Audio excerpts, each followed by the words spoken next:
So here are the current assignments. Section 3.1 was going to be due this evening, but let's make it due next week on the 6th, Tuesday. Just in case anyone needs a little more time to look at that material. And then this assignment, I changed it from yesterday. The second problem actually is not doable with the techniques that we were talking about. So this is changed from yesterday. And I'll mention this in the email that I'll send after class. All right, so there's that focus section, and you'll do number 24 from the focus section, and then back to section 3.1, you'll also do problem 64. Okay, so those are modeling problems dealing with quadratic functions. So finding maximum and minimum values of those functions is, you know, is done in the way that we talked about. So why don't we take a look at some more such problems?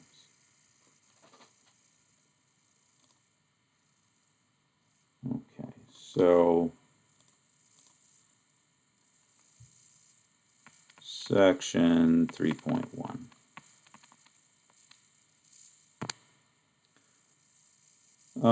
So in 3.1, we assigned 6 to 54 every third problem.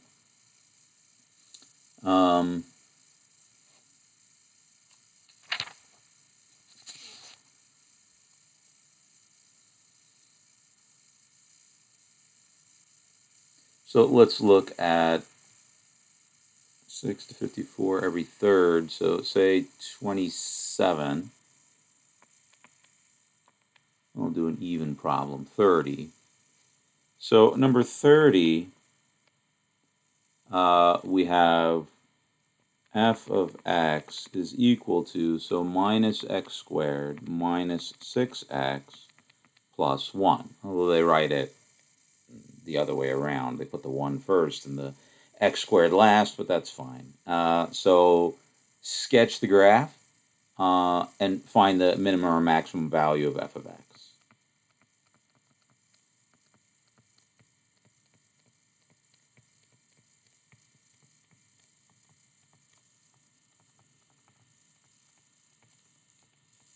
Or maximum value of f of x.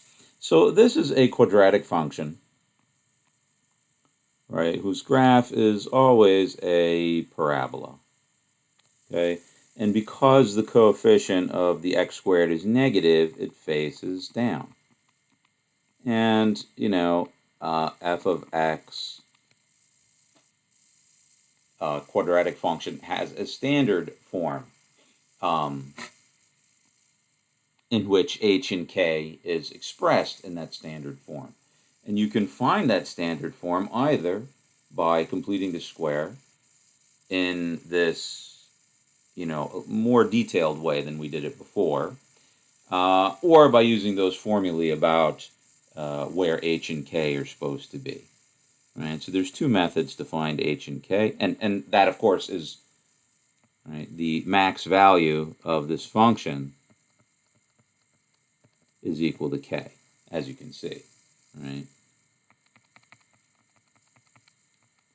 Because the parabola is facing downward, that's the maximum possible value of the function. If the parabola is facing upward, it would be the minimum possible value of the function. So the max value is k, right? So there's method 1. H, which is where the max value occurs, that's the x coordinate, is minus b over 2a. So b is minus 6, and a is minus 1. Right, so that's 6 over minus 2 gives you minus 3. So that's h.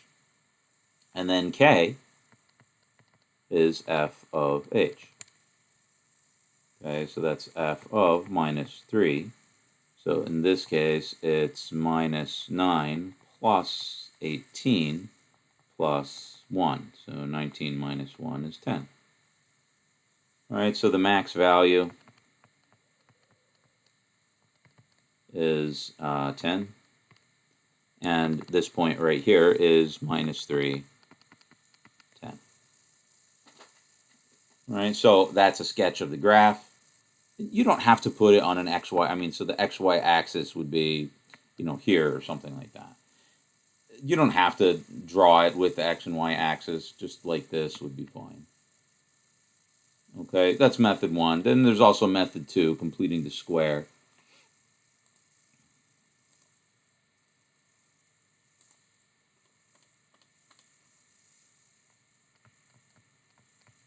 So pick one. You don't have to do both, of course.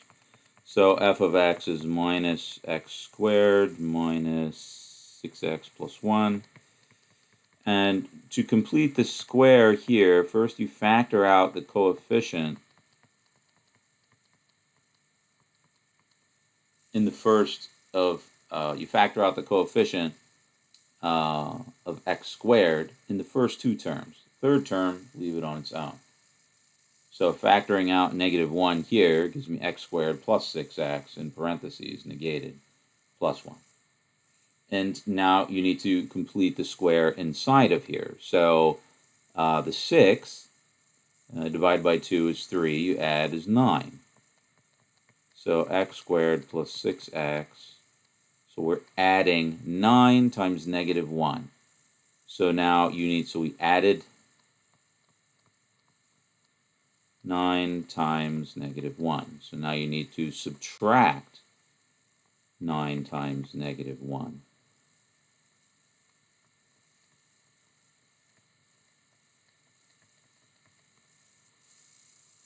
Right, so you got to keep track of the pluses and the minuses very carefully here. And then that plus 1 is still there. Right, so this is completing the square not with an equation, but within an expression, which is a little bit more involved. Okay, so you can't really add it to both sides of the equation because you don't really have it. It's just an expression. The left-hand side of the equation is simply just the name of the function. All right, so this one is x plus 3 squared. And this one is 9 plus 1 is 10. Right, so h is minus 3, k is 10. Remember, you have to flip the sign here. Right, the standard form for the parabola is y equals x minus h squared plus k. It's x minus h, not x plus h. So you flip the sign here. Gives you h equal to minus 3, k equal to 10, so k equal to 10 is the max value of f of x. All right, so either one.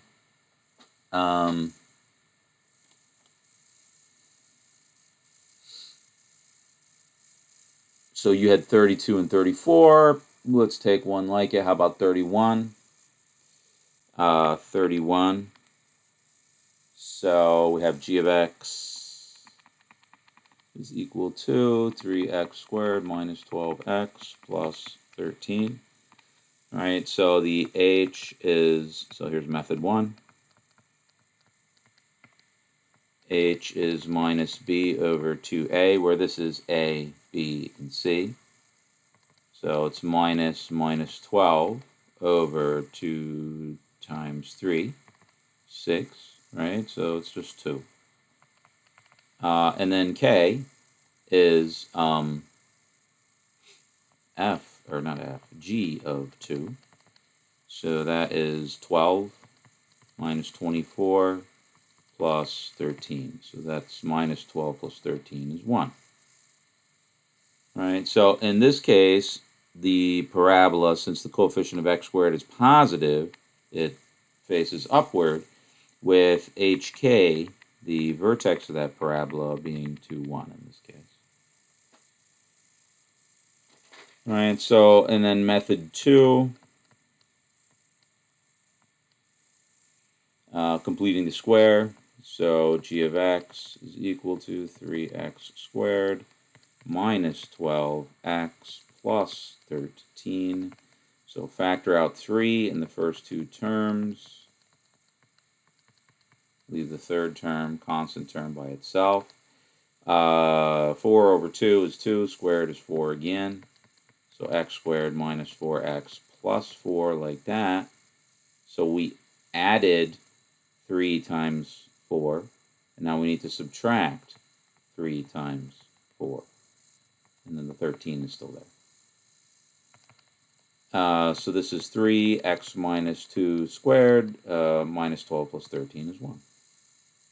All right, so HK,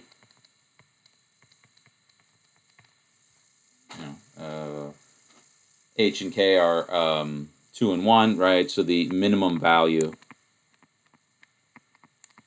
minimum this time because the parabola is facing up, of g of x is 1. All right, remember the value of the function is the y-coordinate. The, where that value occurs is the x-coordinate.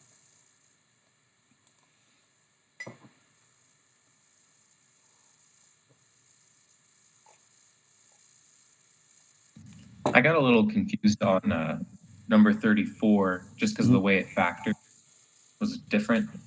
34 think we could do look like this. Let me start it for you. So for number 34, so they give you h of x is equal to 3 minus 4x minus 4x squared. And I think it would be better to write it like this. All right, factor out minus 4, so then you just get x squared plus x. All right, and then you go from there. Right, so what you're going to add here is what? So the coefficient of x is 1. Divided by 2, you get a half. So then you're going to add 1/4. Right, so I add. factored out x by accident. Oh, yeah, don't factor out the x, just the coefficient. Yeah. Okay. Thanks. Yep. All right, so let's look at a couple more of these modeling problems. So the one let's talk a little bit about the ones I assigned to you. So number 24 on page 279. So yesterday during the lecture,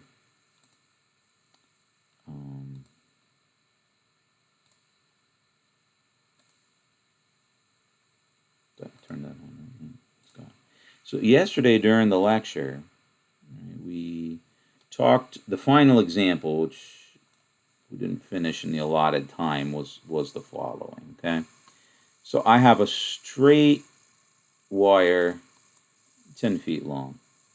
Okay, and I'm gonna cut the wire at some point and bend one piece into a square and bend the other piece into an equilateral triangle. So it's going to look like that, right? I mean, I've got this point 0, and then I've got this x where I'm going to cut it, and then I've got my 10 over here. So I cut it, and my pieces have length x and 10 minus x, right? So the first piece I bend into a square.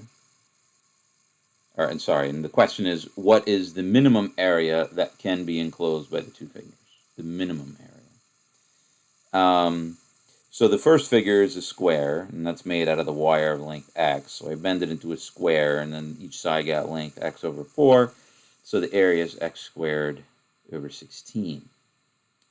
And then the other side has length 10 minus x, so I get an equilateral triangle in which each side has length 10 minus x over 3, because there's 3 sides.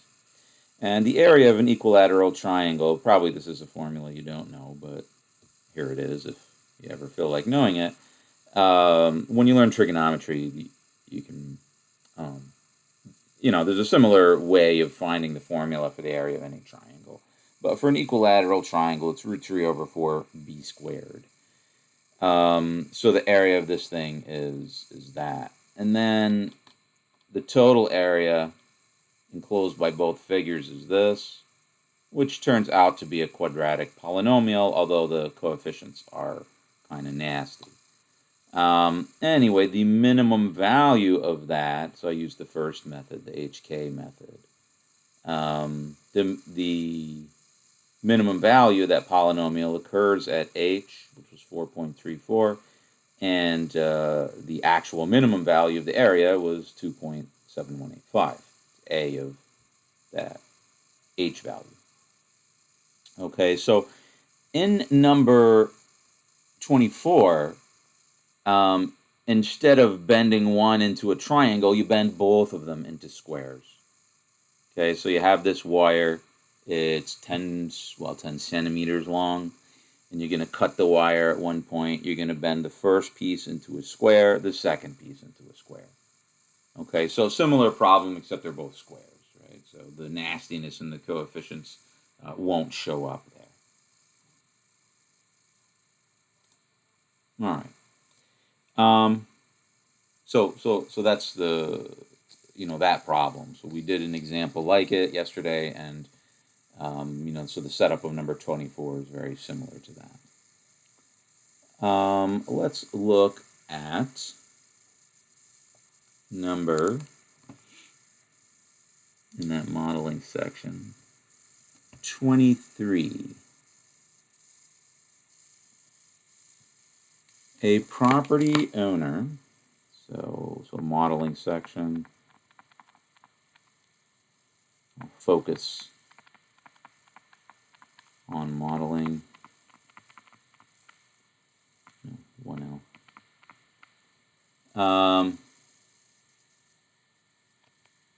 Number 23.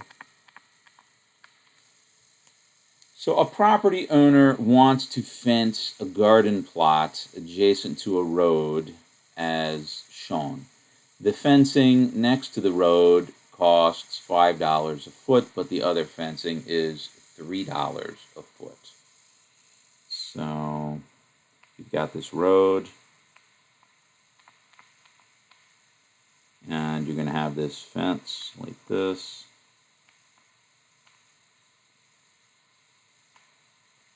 Rectangular fence. And this length right here is X. And the fencing costs $5 a foot. Oops. Along the road. $3 a foot for the other sides.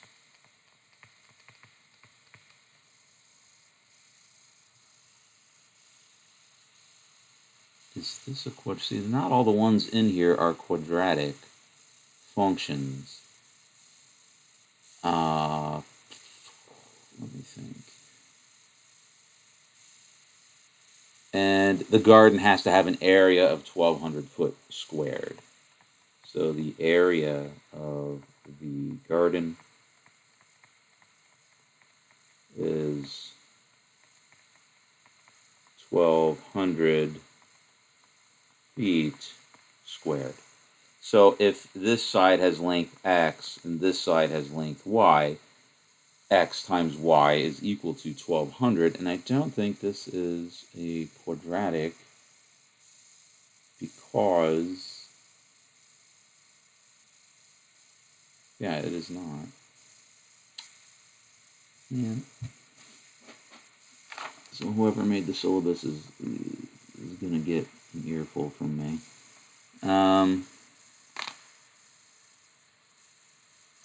24, 26, 29.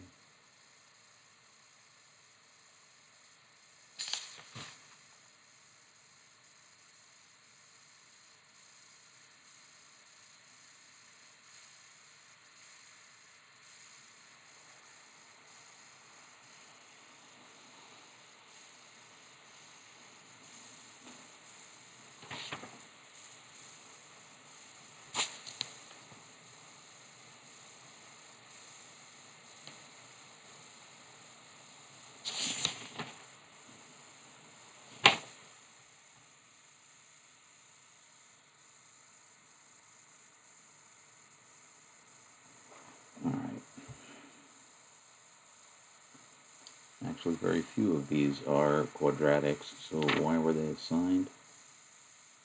1 through 11.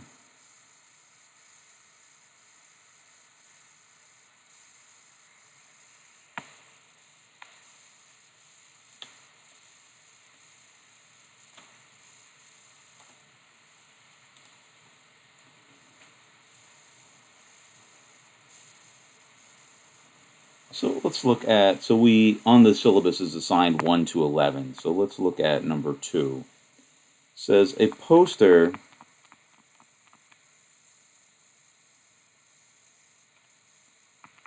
is 10 inches longer than it is wide. Find a function that models the area of the poster in terms of its width, w. Find a function that models the area of the poster in terms of its width, w. Okay, so let's start with that, and then we'll ask ourselves, what is the maximum or minimum area possible?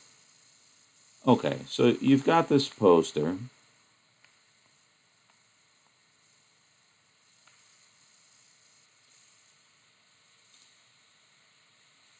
And it is 10 inches longer than it is wide.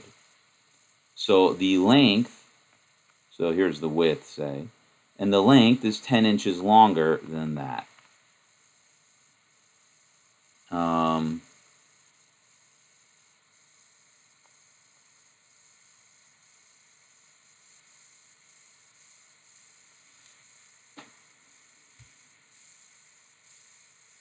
so the area of the poster in terms of W is going to be W times 10 plus W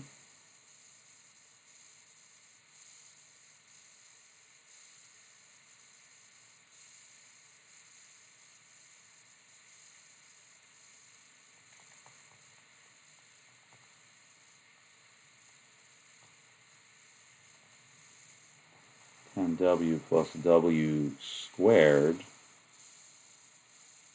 Well, you can't ask now what is the minimum area because the minimum is 0.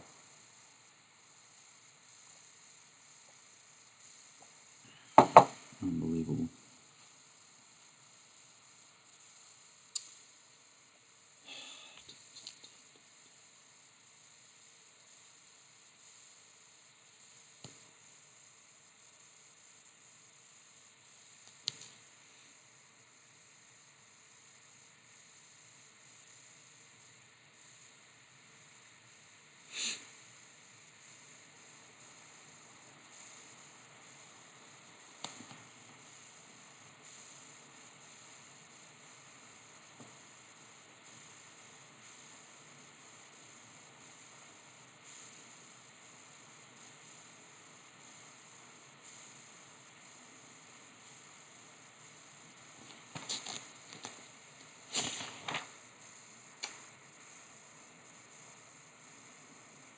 Okay.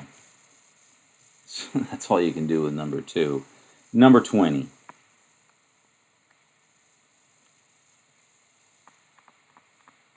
Find two positive numbers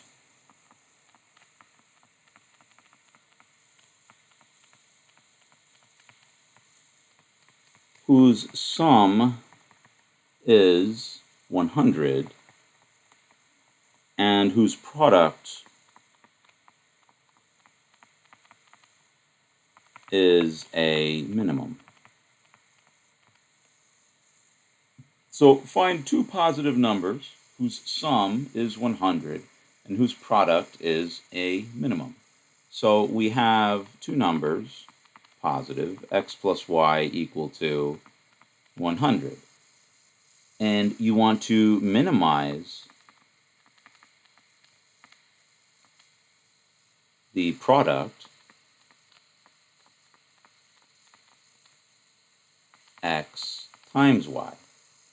Okay, well, again, we've only discussed how to do this, and really without calculus, you can only do this for quadratic functions at this point. Okay, but this problem actually does give you that product as a quadratic function. So you have this relationship, x plus y is 100. Since x plus y is 100, we have that y is 100 minus x. Okay, so the product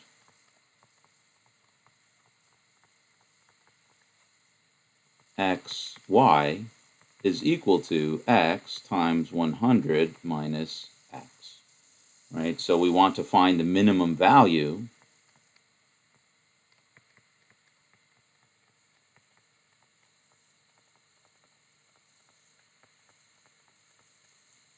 of the quadratic function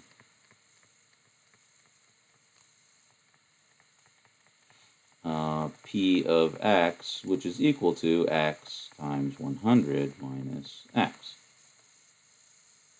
So anyone want to guess where that minimum product's going to be?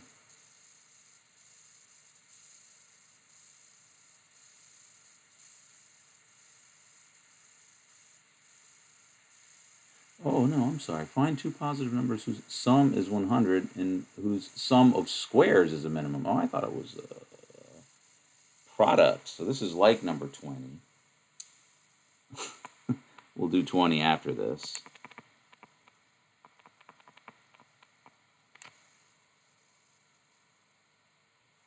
Well, anyone want to guess where that product's going to be a minimum?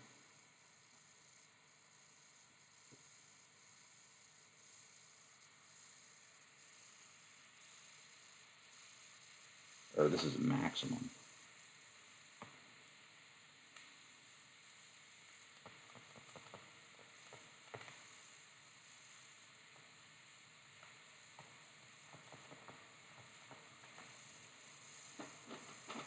Where's that maximum going to be? I mean, where's the only place really that sort of sticks out as, well, that's got to be the answer?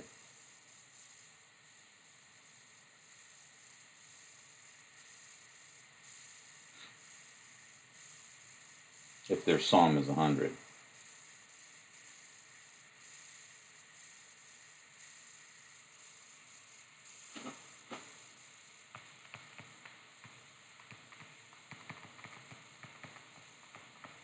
Nobody has any guess? Numbers between 0 and 100? One that's special?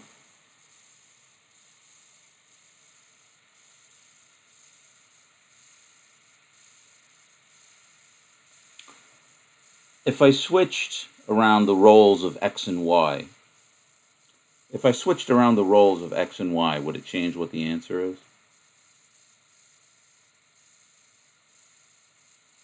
So if I called x and y, instead I called x y, and then I called y x, would it change what the answer is? No. No. So what does that tell you?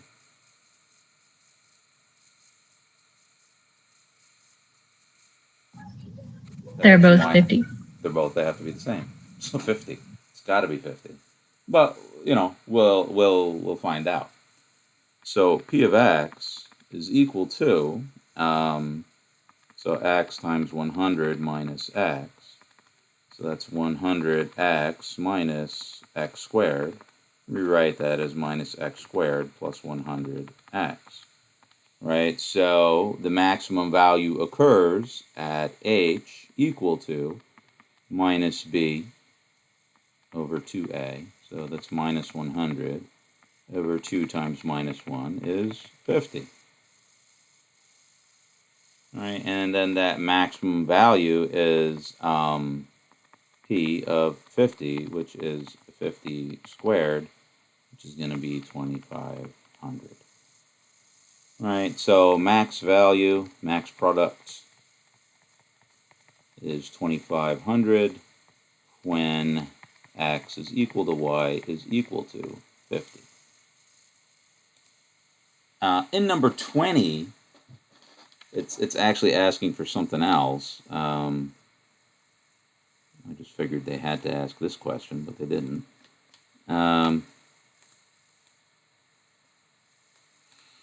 So find two positive numbers whose sum is 100 and whose sum of squares is a minimum.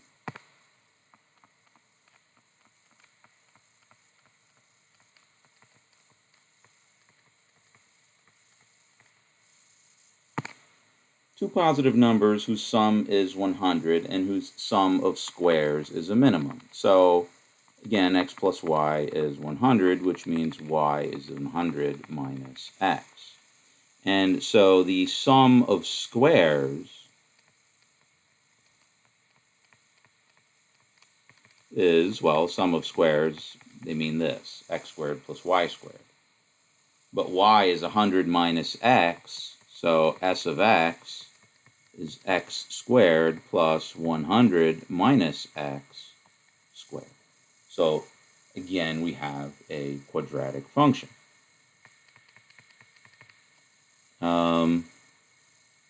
Again, it's got to be 50, I believe. So this is x squared minus 200x plus 10,000. It's got to be, because again, if you switch around the roles of x and y, you can't get something different. So it's got to be 50 again, but the math should tell us that. All right, so where does the minimum value occur?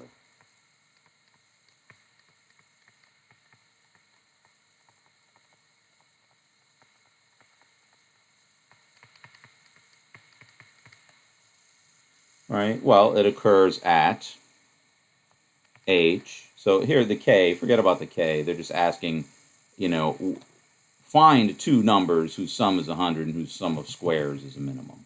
So not what the sum of squares is, but what are those two numbers? Got to be 50. So minus b over 2a. So this is minus 200 over 2 times 2 is 4. So you get 200 over 4, so 50. Right, so x equals y equals 50 gives minimum value to x squared plus y squared.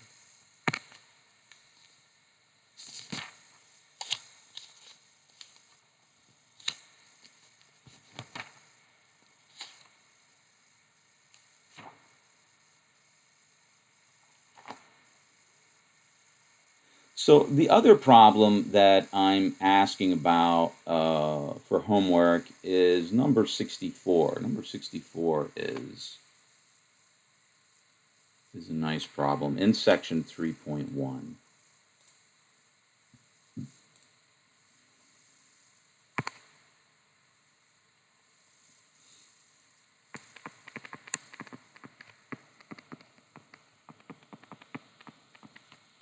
So in number 64, you have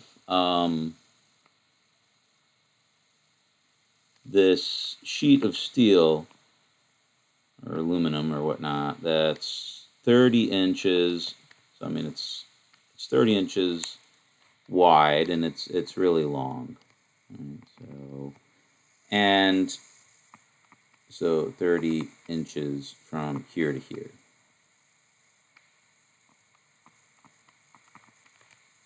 Okay, so what you're going to do is you're going to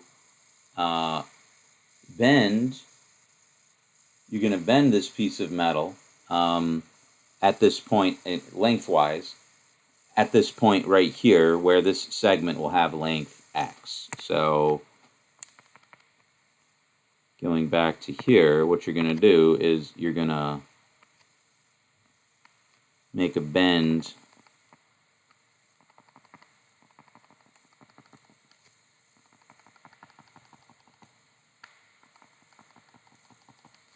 here, x and x.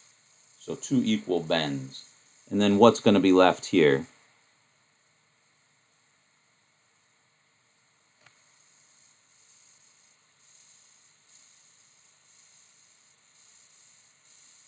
How much is going to be right here? If this is x and that's x, how much is this right here? 30 minus 2x. 30 minus 2x. Okay, so you're going to find this measurement x, all right, to go from the left-hand side and the right-hand side and bend the whole thing lengthwise into this sort of shape.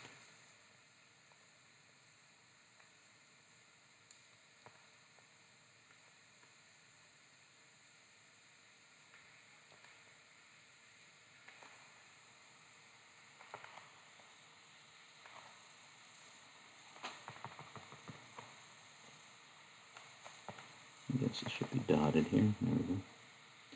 And it just goes on like that. So this is going to have height x, and width 30 minus 2x. Okay, so find a function which models this cross-sectional area. So you're interested in this area here.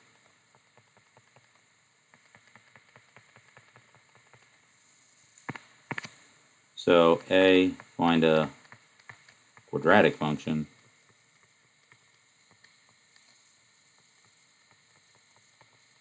which models the cross-sectional area of this rain gutter. B,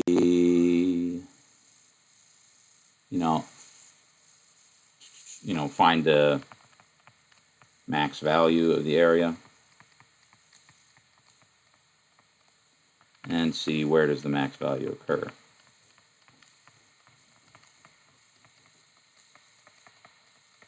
Right, x is going to be where the max value occurs, and then the the max x is going to be where the max value occurs, or h is going to be where the max value occurs, and the k is going to be the area, what the max value actually is.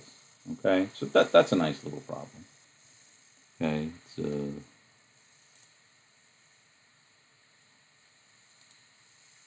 it's a lot like the one I wanted to assign in that modeling, focus on modeling section, but the function that you come up with in the focus on modeling section is a polynomial of degree 3. And in order to find they're asking you to find the max value, but you can't really do it until you've learned calculus. It's easy to do once you know the basic concepts that go along with finding maximum and minimum values of polynomials using calculus, but we can't do it at this point. All we know how to work with is quadratics, but that's fine. There's a lot of neat problems you can do with quadratics. Okay. So that's a good selection of problems here. This is very nice stuff, I think. And understanding quadratic functions is definitely something important. Parabolas have their uses in other places as well. Has anyone ever been to like out in the Mojave Desert and like in California, like Barstow, California? If you ever do go there, or you've ever been in the area, they have these big old solar farms, and they use this technology for collecting solar energy, where they have mirrors. So it's not solar panels; they have mirrors, and the mirrors are they're not like really steep parabolas, but there are parabolic shapes. And the thing about parabolas is when the sun's rays hit it, they all focus at like this same spot of the parabola. So they have these really long parabolic mirrors, and running through that focus, they have a pipe, that's full of oil, and this really heats up that oil, and then the hot oil, they boil water and run a steam turbine. And it's a really neat technology, and it works very well. So the geometry, the parabola, makes that type of energy generation possible because it has this special focus.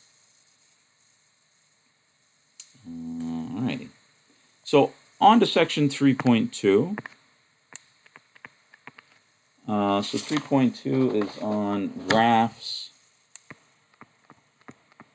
of other polynomial functions.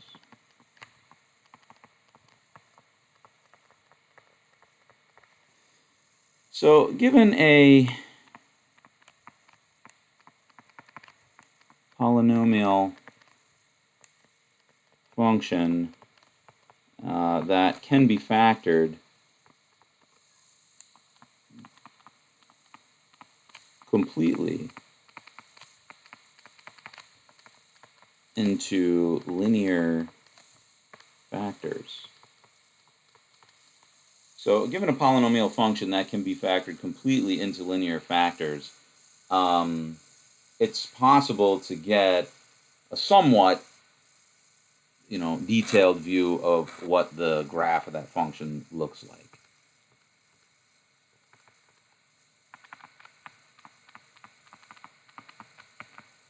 To get a rough idea of what the graph of the function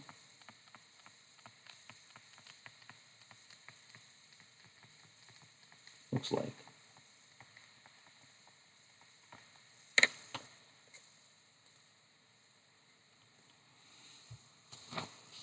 So, for example, all right, well, there's a couple of assumptions that we're going to use. So, assumptions about graphs of polynomial functions. One, the graph is smooth and unbroken.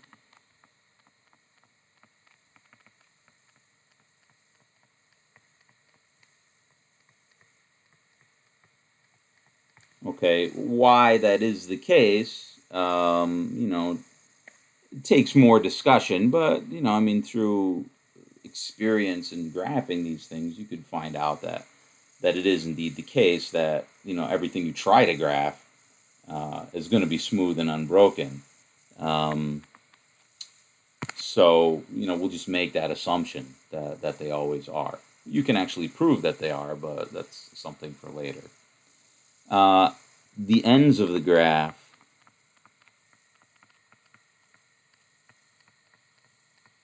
approach positive infinity or negative infinity. Each end of the graph. So each end of the graph, the left end and the right end, they either go to positive infinity or negative infinity. Approaches. So for example, so say we've got f of x is equal to minus 6, I forget about that, x minus 3 squared times x plus 5. All right, well, since it's completely factored into linear factors, we know exactly where the function is equal to 0. Right, so we know that f of x is equal to 0 at where? Well, at x equal to 0, x equal to 3, or x equal to negative 5. So before, we were looking at inequalities about, whether this polynomial function was positive or whether the polynomial function was negative. So now, we're not going to ask whether it's, find out just where it's positive in intervals where it's positive, or find the intervals where it's negative. We want to know the whole story. Where is it positive? Where is it negative? So we know it's 0 here, here, and here. And now we test these intervals, right, to see whether the function is positive or negative in each of these intervals. So you pick a number here, say x equal to -6. So this first factor is negative at x equal to -6. The second factor, well, it's negative, but you got to square it, so it's positive. When you square it, it's always positive. And the x plus 5, that's negative, so the whole thing is positive. All right, so the function is positive here. Between -5 and 0, say -1, this is negative. The x minus 3 squared, well, it's negative, but we're squaring it, so it's positive. And then the x plus 5, well, again, that one is positive now. So negative times positive is negative. So we're negative in this interval. Inside this interval, try x equal to 1. Positive, positive, positive. So the whole thing is positive. And then in this interval, try x equal to 4. Positive, positive, positive. So all positive again. So there you go. We know the function is positive in the interval from -infinity to -5, negative in the interval from -5 to 0, positive in this interval, positive in this interval, and the function is 0 here, here, and here. So coupling that with the assumption that the graph of the function is smooth and unbroken gives you the following picture.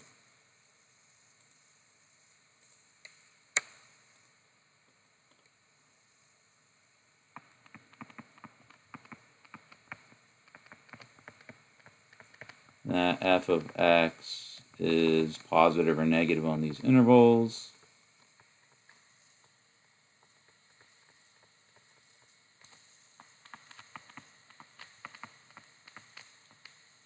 Indicated interval in the indicated intervals, and is 0 at the points shown.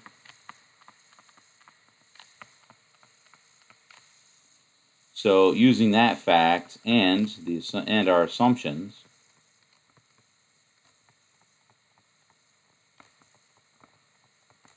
gives us the following picture.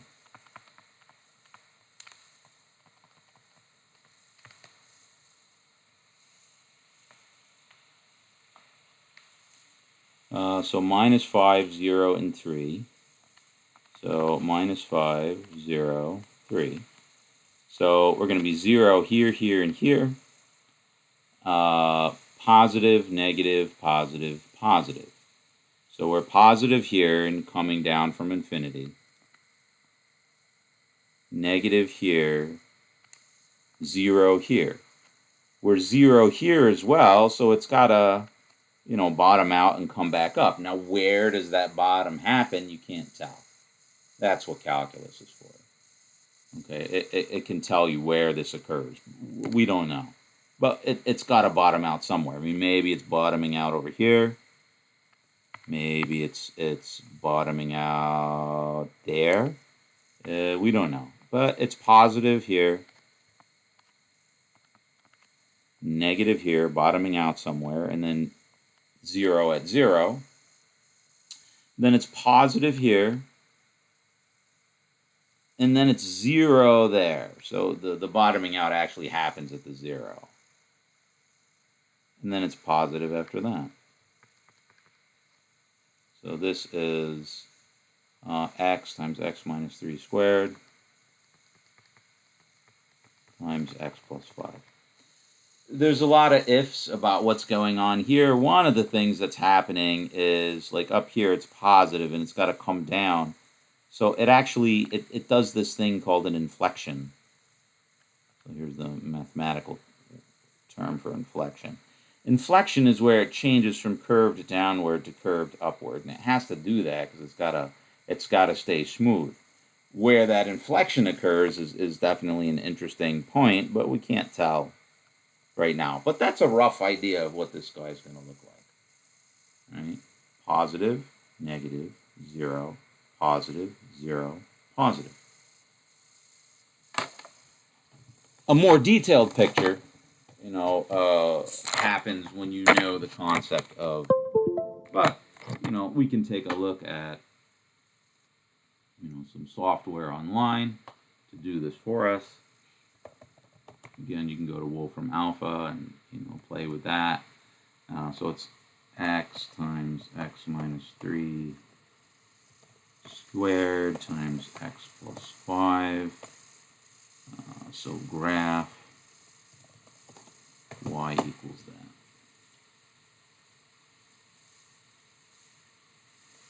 that. Right. So I mean, there's definitely something going on here that is different from what our info is.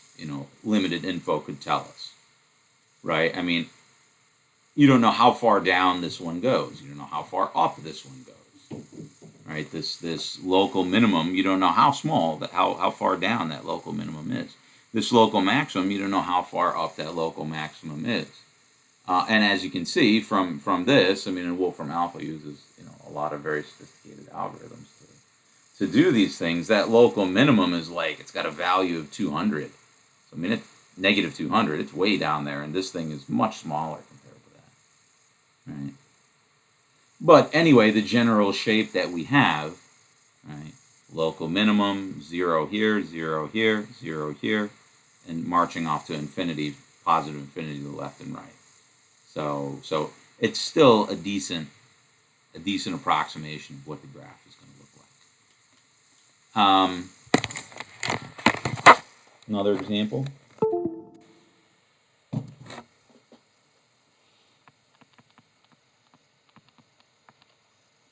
So sketch the graph of y equals, so let's say x minus 1, x plus 2, x plus 4.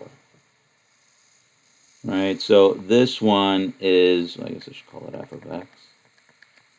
So this one is 0 at negative 4, negative 2, and positive 1. So you check these intervals, right? And if you plug in values, I'll just do it very quickly. It's going to be negative, negative, negative. So it's going to be negative here. It's going to be, in this interval, negative, negative, positive. So positive here.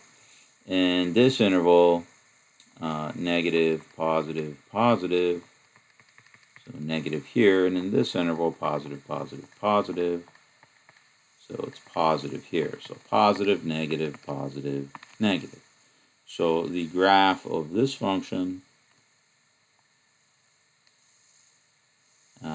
so at negative 4, negative 2, positive 1. So it's negative, positive, negative, positive, and 0 at the given points. So there you go.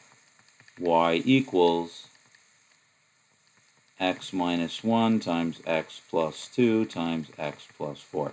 The other bit of information is you can actually find what that is. That point is f of 0, which is the y-intercept is f of 0, which is negative 8. All right, so again, there's other things you don't know. Where is this bottoming out? Where is that local minimum? Where's this local maximum? How big are they? We don't know.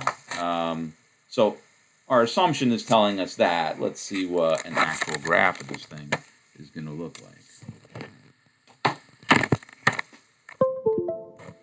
So x minus 4, x minus 2, x plus 1.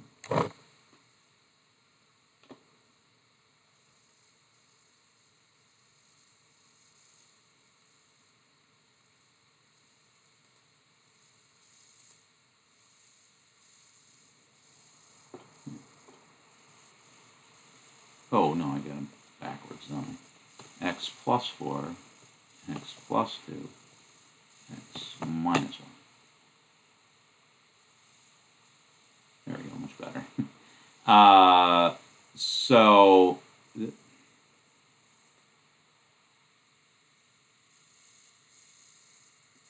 this maximum, where is it? It's I don't know. Looks like it's about at 4, y equal to 4. And this minimum is close to the, like, -9 or something like that. So not too high up here, not too far down here. So the graph we have is not too inaccurate. Although this hump is lower. This relative maximum here, local maximum, is smaller than what I was thinking. But again, the general shape of this guy is correct, right? As far as when the function is positive, when the function is negative, when the function is 0, what the x and y intercepts are, and the fact that you're going to negative infinity this way and positive infinity that way. All right, so as long as you have a polynomial function that factors into linear factors, you can do this kind of thing. If it doesn't, well, all we really know how to deal with is quadratic functions, because parabolas,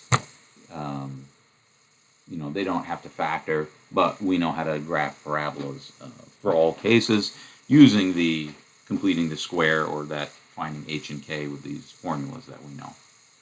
Okay, so that's all for today.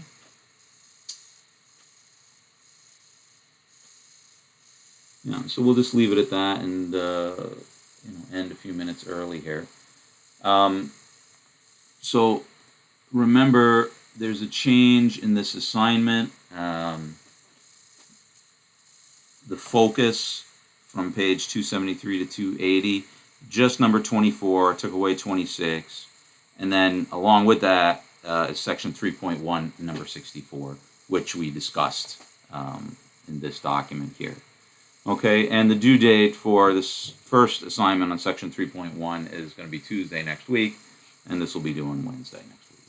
Okay, so other than that, no class on the 5th, so have a great holiday weekend, and I will see you on Tuesday.